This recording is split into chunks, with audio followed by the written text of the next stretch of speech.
My dear, I promise your death will serve a purpose.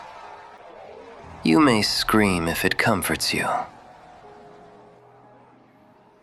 Among the 12 combat arts a cultivator could pursue, none was more feared than necromancy.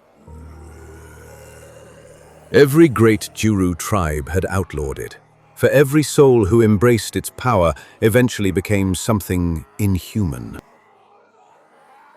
And yet the forbidden art still endured, pulsing like a sick heartbeat in the veins of Armath Orson from the Ochintis dynasty. The walls of the spiraling Aeon Hall shuddered under his presence.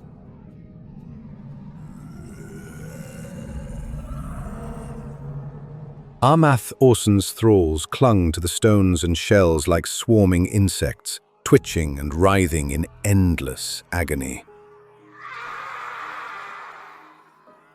Every moment of their cursed existence burned with pain, yet they moved as one, grievously attuned to the will of their master. He whispered a single word. Go. And his thralls surged forward. A tide of warped bodies erupted from him, blooming outward like a living wound. Their rotted bodies poured across the ground as one, an undulating mass of flesh and obedience given motion.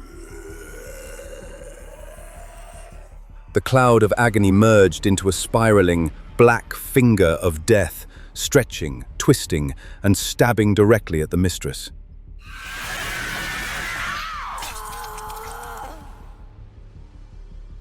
The entire Aeon Hall turned into a singular instrument of annihilation. The mistress answered with fire. You shall not pass! Flames roared from her hands. They coiled and snapped through the hall like world-eating serpents. From the other side, Armath Orson's long-limbed thralls slammed into the blaze, shrieking as their bodies were incinerated under the heat. Smoke and sparks filled the Aeon Hall, while the pillars turned red-hot and the curtains evaporated to ashes.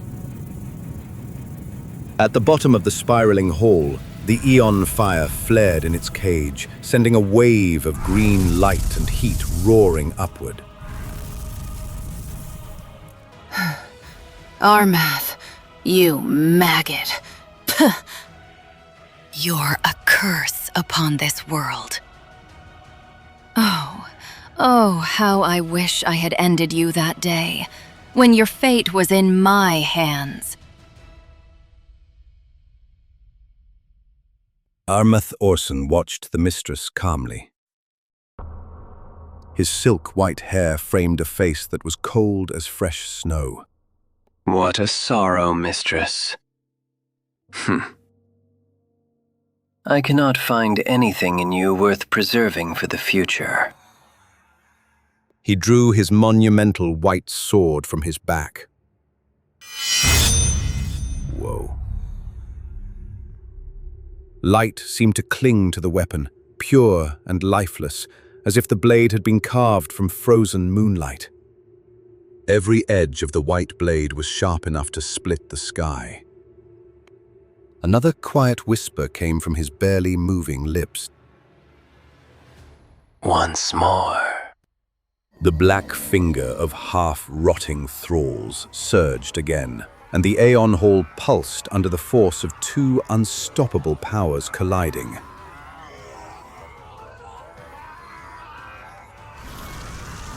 The mistress met the onslaught head-on, fire dancing along her limbs. Oh, Armath! Ugh! Your grand visions for the future are a beautiful mask for hatred. Ugh! Though all I see beneath it is familiar misery. Her fiery body burst through the black cloud of creatures like a wave.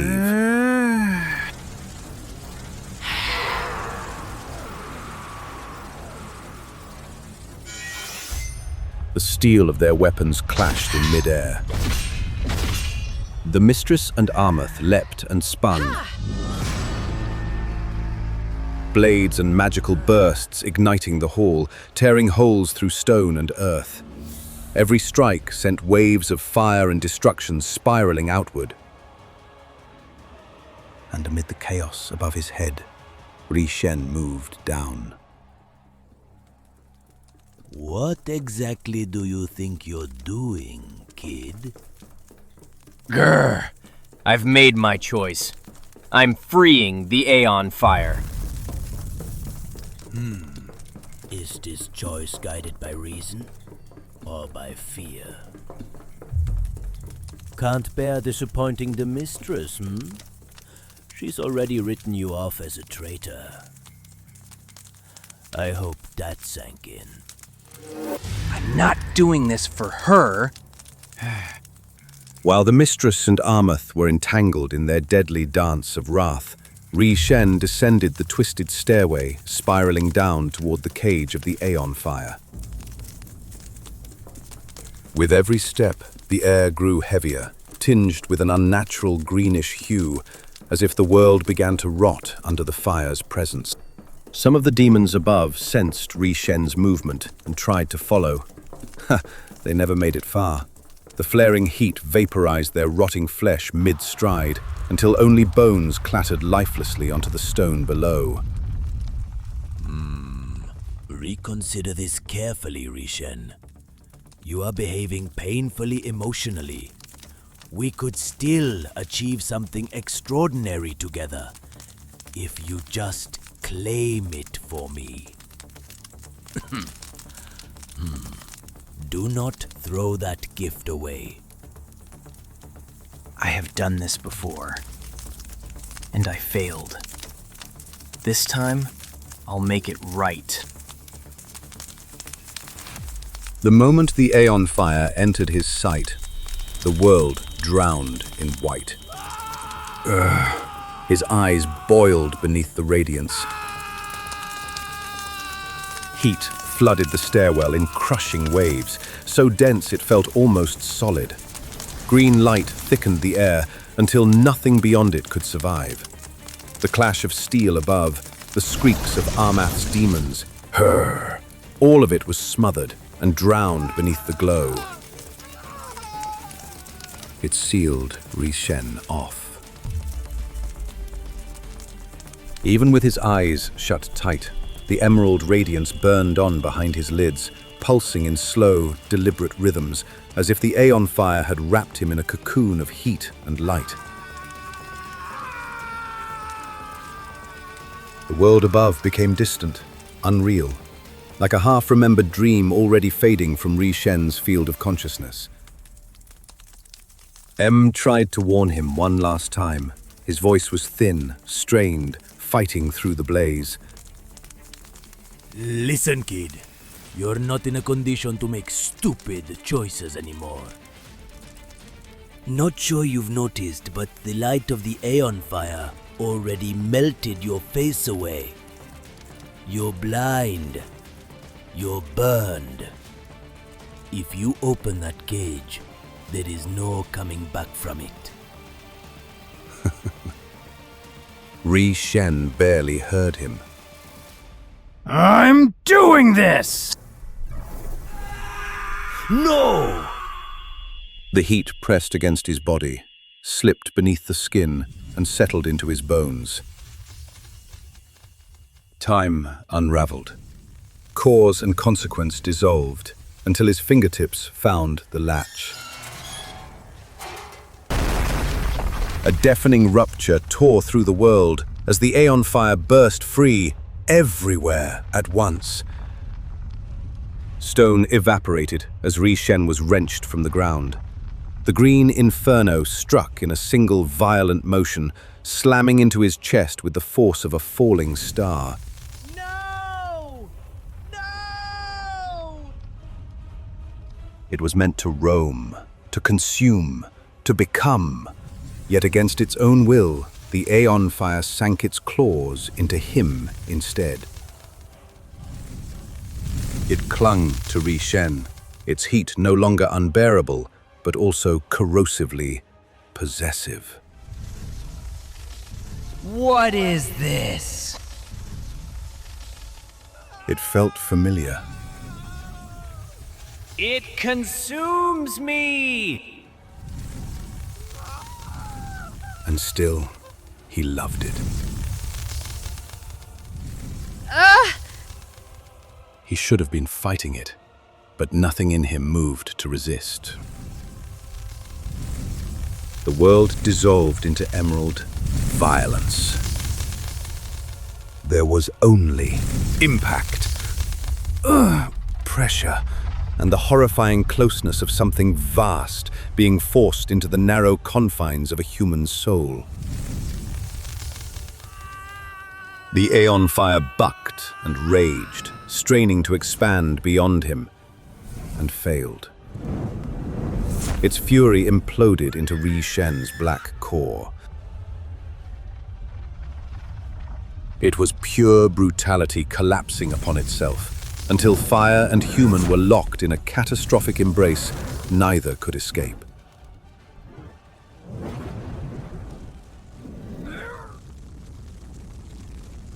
Rhy Shen could not let go, and neither could the fire.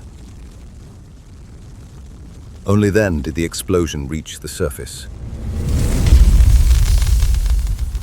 The temple above the Aeon halls disintegrated in a blinding surge of green light.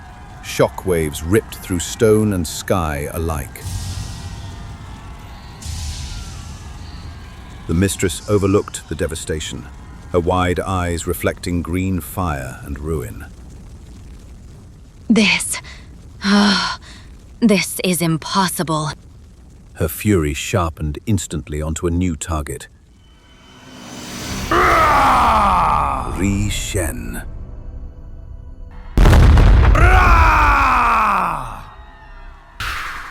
He erupted from the ruins, a comet of green flame streaking through the twisted roots of Alkor. Streets, towers, and bridges ignited in Rhy Shen's wake. The smoke twisted into the dark sky and suffocated the agonized screams of the Juru monks who had called this place home. Rhy Shen! M's voice crackled urgently through the speech bug. Let the Aeonfire go. It will destroy you completely. I can't. The Aeonfire had claimed him. His inner core twisted and ruptured violently under its merciless grip. Power surged like shards of glass sliding along his nerves, pain and ecstasy entwined in every heartbeat. The fire clung at his soul, whispering and thrashing inside him. It was torment and pleasure at once, both unbearable. Rhy Shen dimmed the lights of Alkor, outshining even the sun with the green inferno trapped deep within his broken core. While Rhy Shen burned with a blinding green inferno, a dark mass spread across the heavens, like an eclipse that trailed in his wake.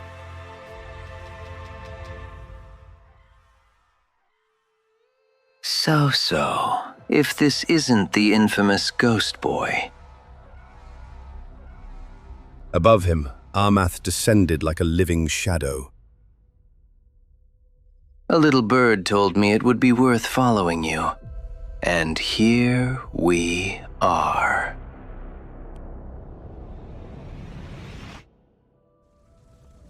Rhy Shen could barely lift his gaze. The Aeonfire devoured him from within, coiling tighter around his soul with every second. Does it hurt? Yeah? Where do you want to leave this burden, now that you have it, I will follow you for the rest of your life, if I must.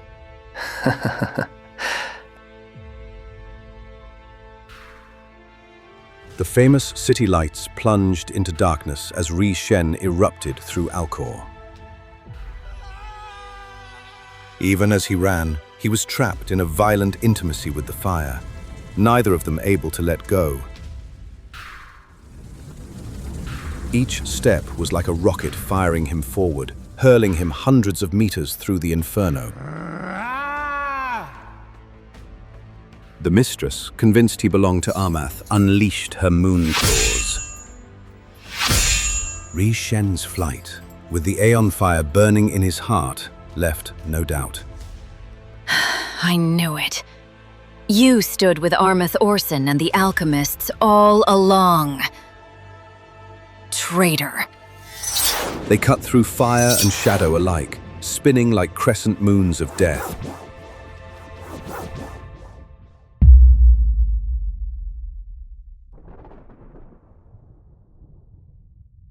High above the rooftops, Armath watched.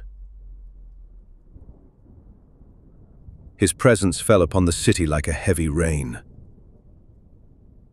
Convinced that Rhy Shen still obeyed the mistress's command, he smothered the raging fires in his wake. While below, his servants poured through the streets like filth, carried on an unstoppable tide, impossible to outrun. Where can I go now? Not to me, you chronically flame-addicted idiot. In case you haven't noticed, you're currently an uncontrolled catastrophe. If you come here, you'll erase half the peninsula by accident. I despise admitting this, but your only viable option now is to hand the Aeonfire to the alchemists. Do not let Armath claim it. And do not get yourself killed by the mistress. You understand me, Simple in theory. Ah! The streets around Rhy Shen melted under the green light, smoke and ash clawing at the sky. And through it all, the two hunters closed in. One fueled by hatred, the other by obsession.